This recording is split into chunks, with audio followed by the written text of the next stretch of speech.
Welcome dear रॉकर्ड्स। आज हम देखेंगे एक एक्शन थ्रिलर जिसका नाम है एक्सीडेंट मैन। तो मूवी की शुरुआत में माइक नाम के एक आदमी को दिखाते हैं जो एक स्पेशल गन से किसी को एम कर रहा है। इस गन का बैरल प्लास्टिक का बना हुआ है और इसके अंदर बुलेट्स की जगह कांच के नुकीले टुकड़े हैं। इसका टारगेट ये आदमी है, लेकिन माइक सामने आती हुई कार के टायर पर एम करता है और कांच के टुकड़े फायर कर देता है।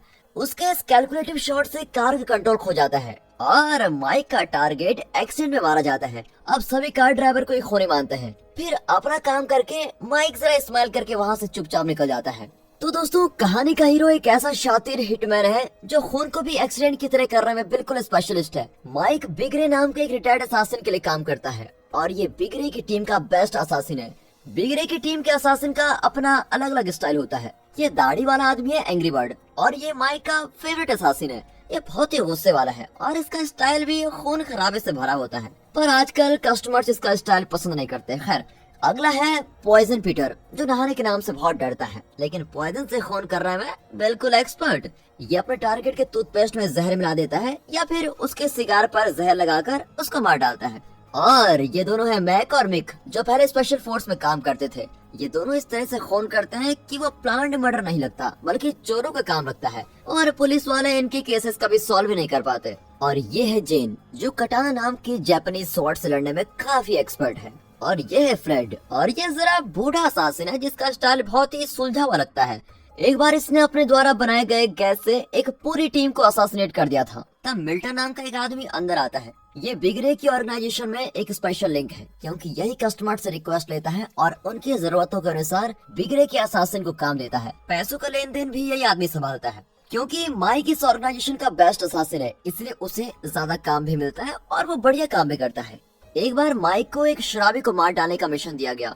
वो आदमी आधी रात को फुल टाइट हालत में घर आया था, लेकिन उसे नहीं पता था कि माइक घर में छुपा हुआ है। वो आदमी ऊपर रखी हुई घड़ी को उठाने गया और उसका हर मूव माइक ने पहले से कैलकुलेट करके रखा था। जैसे वो चेयर पर चढ़ा, माइक ने उसके गले में फांसी का फंदा फंसा दिया।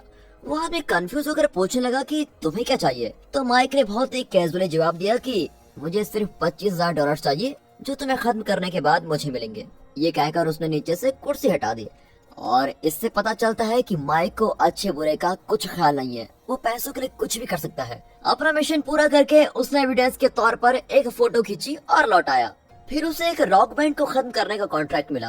वो ऑडियंस बनकर बहुत ही कैजुअली अंदर गया। उसने वहाँ पर उनका लास्ट शो भी एंजॉय किया। वहाँ की पावर सप्लाई लाइन खुली थी और उसने एक गिलास पानी सप्लाई लाइन पर फेंक दिया। इससे बैंड के सभी मेंबर्स को शॉक लग गया था क्योंकि वे इलेक्ट्रिक इक्विपमेंट्स यूज कर रहे थे और इस तरह पूरा बैंड स्पॉट पर ही आउट हो गया। ऑडियंस भी सिर्फ देखती रह गई कि यह हो क्या रहा है। लेकिन हर बार मिशन के बाद माइक अपनी स्ट्रेस कम करने के लिए किसी पब में जाता है। इस बार वो एक पब में जाता है और सिक्योरिटी गार्ड्स को पैसे देकर कहता है कि किसी दूसरे बार में जाकर एंजॉय करो। जैसे ही वो पब के अंदर जाता है तो वहाँ पर कुछ गुंडे एक लड़की को छेड़ रहे होते हैं और गुस्से में माइक उनको खूब पीटता है। गुंडे फिर माइक को अटैक करने जाते हैं, लेकिन उसकी फाइटिंग स्किल्स के आगे वे कुछ नहीं कर पाते। पर माइक जैसे खतरनाक हिटमैन का भी एक फ्लैशबैक है। हमें दिखाते हैं कि उसके टीनेज में उसे कुछ लड़के चेस कर रहे थे। वे माइक को बुली करते हैं और उसके लंच के पैसे छीन लेते हैं। माइक न्यूज़पेपर बेचकर जो पैसे कमाता था, ये लड़के रोज उसके सारे पैसे ले लेते थे। एक दिन उसने एक आदमी को किसी घर में घुसते हुए देखा था। उसके पास एक सिलेंडर था, लेकिन वो गैस कंपनी का स्टाफ नहीं था। फिर उसके अंदर जाने के कुछ सेकंड्स में ही घर एक्सप्लोड हो गया, लेकिन वो आदमी ऐसे बाहर निकला जैसे कुछ हुआ ही नहीं हो। अब माइक उसको देखकर बड़ा हैरान हुआ और वो उस आदमी को फॉलो करने लगा।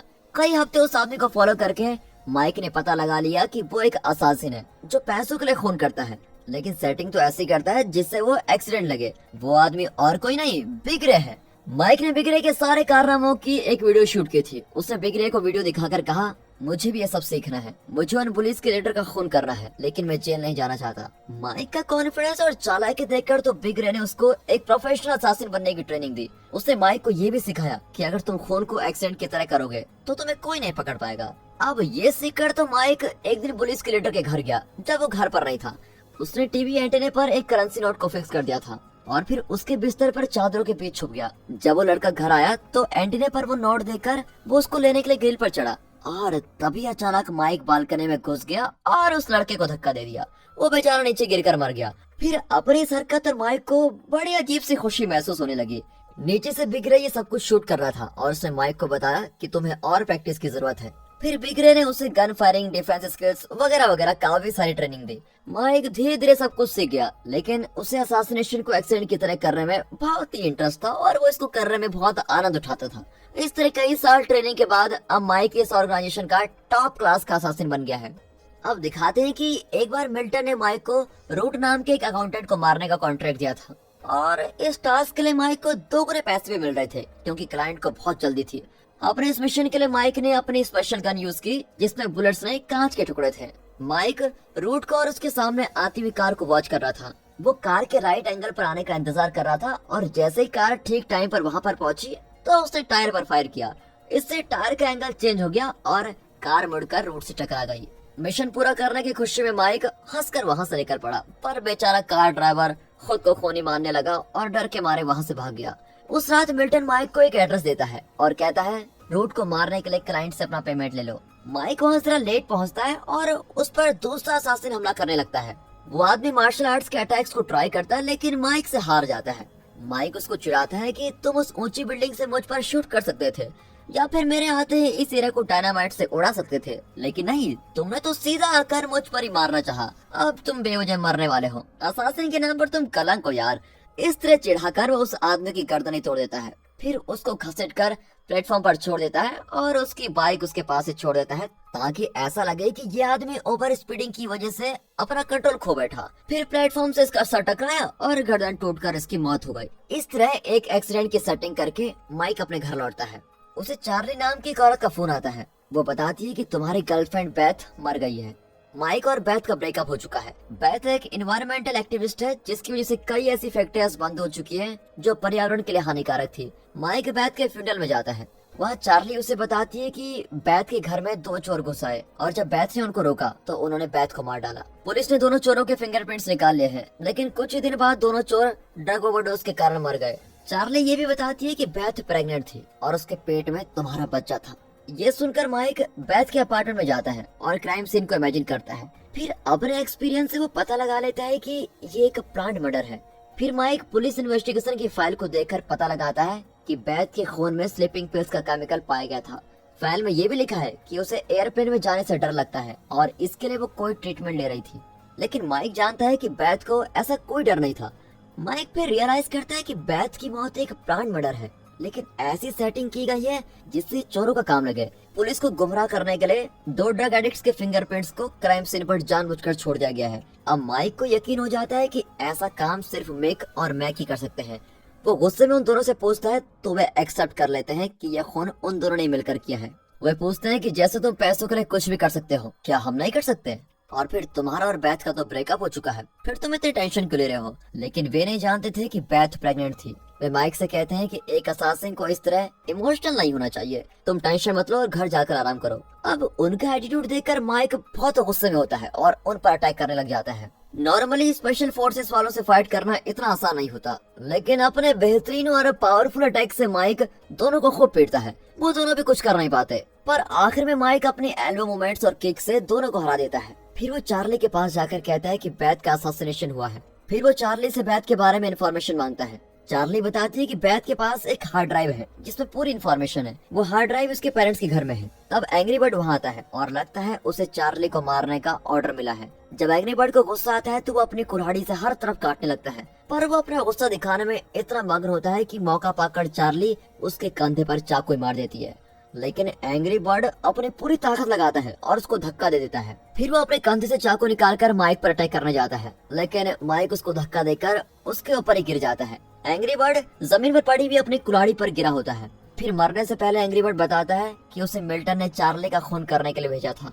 माइक चार्ली से कहता है कि तुम बेथ के पेरेंट्स से वो हार्ड ड्राइव ले लो। फिर वो मिल्टन के पास जाकर पूछता है कि बेथ और चार्ली का खून करने का कॉन्ट्रैक्ट किसने दिया था। मिल्टन बताता है कि केंट नाम के एक अकाउंटेंट ने उसको एक कॉन्ट्रैक्ट दिया था। अब माइक चार्ली से मिलता है। अब चार्ली ने बेथ के पेरेंट्स से हार्ड ड्राइव ले ली है। वो बताती है कि वैनकैप पेट्रोलियम नाम की एक भ्रष्ट ऑयल कंपनी के बारे में बेथ ने इन्फॉर्मेशन कलेक्ट कर दी थी। दरअसल उस कंपनी को समुद्र में ड्रिलिंग करने की परमिशन नहीं दी गई थी, लेकिन कंपनी के डायरेक्टर ने सरकार को एक मोटी रिश्वत देकर परमिशन ले ली थी और बेथ को ये सारी इन्फॉर्मेशन अकाउंटेंट रूट के जरिए मिल गई थी। इसलिए कंपनी डायरेक्टर रूट को खत्म करना चाहता था। उसने कैंट के जरिए मिल्टन को असैसिनेशन कॉन्ट्रैक्ट दिया। मिल्टन के कहने पर ही माइक ने रूट को मार डाला था और केंट ने उनकी बातें भी रिकॉर्ड कर ली थी। अब वो रिकॉर्डिंग माइक के हवाले कर देता है। तभी अचानक मिक और मैक माइक पर अटैक करते हैं, क्योंकि बिग रे ने उन्हें माइक को खत्म करने के लिए भेजा था, क्योंकि माइक उसके क्लाइंट्स के काम में दखल देने लगा था। अब दोनों माइक पर लगातार गोलियां चलाते हैं। मैक माइक पर हैंड ग्रेनेड फेंकता है, लेकिन माइक रोनाल्डो की तरह ग्रेनेड को किक करता है और वो वहीं एक्सप्लोड हो जाता है और मिक और मैक बिल्कुल चौंक जाते हैं। मौका पाकर माइक मैक की गन को छीनने की कोशिश करता है, लेकिन मिक गलती से मैक को शूट कर देता है। अब माइक मिक पर फायर एक्सटिंग्विशर स्प्रे करता है और उसको बाहर धकेल देता है। इतने में पॉइजन पीटर माइक को पीछे से अटैक करता है और उसकी नाक पर पॉइजन वाला रुमाल रख देता है। लेकिन माइक तो पॉइजन पीटर को खूब जानता है और वो कुछ देर सांस ही नहीं लेता। वो माइक को चाकू मारने की कोशिश करता है, लेकिन माइक अपने चाकू से उस पर वार करता है और उसे सीढ़ियों से नीचे धकेल देता है। आखिर माइक फ्लैट से भी भिड़ जाता है और उसे एक ही मार में फ्लैट कर देता है। फिर उसके पॉकेट से पॉइजन वाला बैंडेज लेकर वो चला जाता है। अब वो वैन कैप कंपनी में जाता है और उसकी मुलाकात जेन से होती है, जो कटाना स्पेशलिस्ट है। बिग रे ने जेन को कंपनी डायरेक्टर की सुरक्षा के लिए भेजा है। पहले तो माइक को बहुत मार पड़ती है, क्योंकि जेन माइक जैसी एक काबिल फाइटर है, लेकिन फिर वो थक जाती है और माइक उसको जोर से पंच मारकर बाहर गिरा देता है। अब डायरेक्टर के पास कटाना होता है, जिसे वो जेन को पास करता है। वो पागलों की तरह तलवार चलाती है। माइक एक लैंप से उसको रोकता है, फिर एक सूटकेस से, लेकिन जेन सूटकेस के 2 टुकड़े कर देती है। फिर जेन एक बार गलत तरीके से तलवार चलाती है और माइक तलवार छीनकर उसके पेट में घुसा देता है। फिर वो डायरेक्टर को अटैक करने जाता है। वो माइक को भी पैसों का लालच देता है, लेकिन माइक उसकी चिकनी चुपड़ी बातों में बिल्कुल नहीं आता और एक ही वार में उसका सारा धड़ से अलग कर देता है। फिर माइक बिग रे के पास जाता है और गलती से रिकॉर्डिंग प्ले होने लगती है। तब पता चलता है कि कंपनी डायरेक्टर के कहने पर केंट ने मिल्टन को 3 लोगों को असासिनेट करने को कहा था। एक था रूट, दूसरी थी माइक की एक्स गर्लफ्रेंड बेथ और तीसरी चार्ली। और वो चाहता था कि एक ही आदमी तीनों मिशन को पूरा करे। फिर उसने माइक का खून करने को कहा था और इस पूरे प्रोजेक्ट के लिए वो 3 गुना पैसे देने को भी तैयार था। अब मिल्टन ने पक्का प्लान बनाया और माइक से रूट का खून करवा दिया, पर वो जानता था कि माइक तो बेथ का खून करेगा नहीं, इसीलिए उसने माइक को मारने के लिए एक नया असासिन भेजा और बेथ और चार्ली को मारने का काम दूसरे असासिन को दे दिया। न जाने मिल्टन के दिमाग में क्या भरा, जो एक नए असासिन से प्रोफेशनल असासिन का खून करवाना चाहता था। खैर, अब सारा सच जाने के बाद बिग रे मिल्टन को खूब पीटता है। अब माइक मिल्टन से हमदर्दी जताने के बहाने पॉइजन वाला बैंडेड उसे दे देता है। मिल्टन ये बात नहीं जानता और उससे अपने घाव पर लगा लेता है और फिर क्या, कुछ ही मिनटों में वो मर जाता है। अब सारा कंफ्यूजन क्लियर हो चुका है और बिग रे जानता है कि सारी गलती मिल्टन की थी, लेकिन वो माइक पर गुस्सा होता है क्योंकि उसने माइक को इस बिजनेस के बारे में A to Z सिखाया था और आज माइक की वजह से उसका असोसिएशन बिजनेस से चौपट हो गया।